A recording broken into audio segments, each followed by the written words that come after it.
Hello and welcome to Paper Plays Julie K.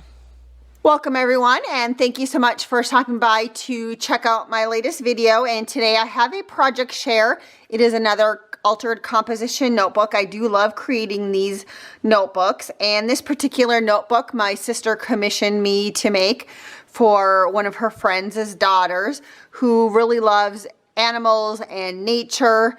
And my sister said she would like a notebook, but she didn't want it to be girly, meaning she didn't want a lot of laces or trims on it.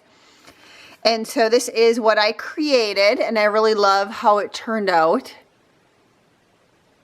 I did find that cute little image of the squirrel, and I did a lot of paper layering. And the main image that I used on the cover did come from a Stamperia or Stamperia paper pad. I'm not quite sure the name of the paper. I only had one sheet of it that I picked up at a scrapbooking store several years ago, and so I did use it there. And then also on the inside I created a couple little tags using that same paper pad. Otherwise, the rest of the cover is just random pieces of paper I've had in my stash for a long time. I've had the pine tree paper for a long time, and then also this green background piece of paper I've had for a long time. Again, they're really old papers, probably 5 to 10 years old. I've had them in my stash for a long time. And then also I use some cardstock. And on the spine of this one, instead of putting lace over it, I had this leftover material that I cut down to size and put over the spine, because I always like to cover my spines with something. Usually I use lace, but this time I just used a piece of material, and I really love how that turned out. And so again, lots of paper layering. I started off with this green layer, the layer of the pine trees. On top of that, I have the piece of cardstock.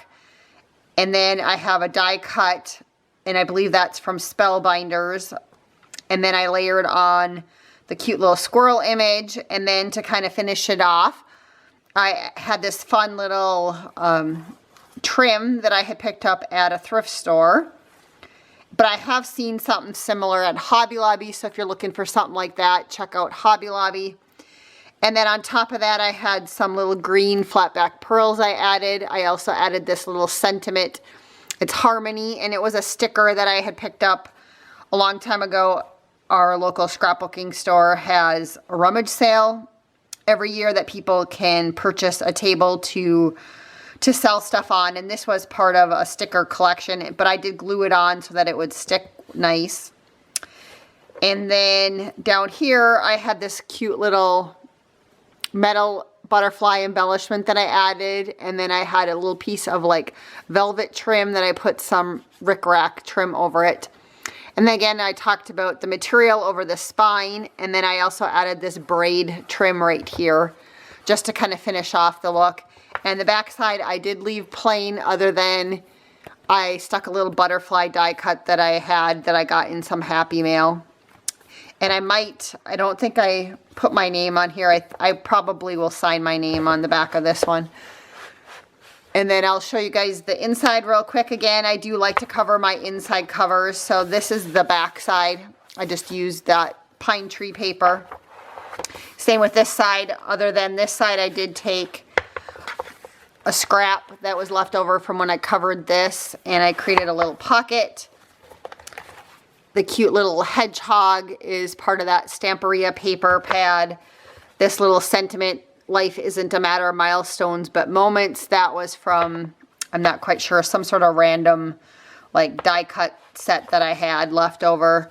And again, I made 2 quick little tags using that Stamperia paper pad. And I layered them on cardstock, but I did leave the backs plain, just to have, you know, a couple little tags in there to write on if she wanted. And so that is my nature themed altered composition notebook. Let me know what you guys think down below in the comment section, and I will also leave some links for some past altered notebooks that I've created. Most of them are more of a shabby chic vintage style, but I will have some of those listed below, or a playlist that you guys can look at if you're looking for more inspiration. And until next time, I hope you guys all have a wonderful day and happy crafting.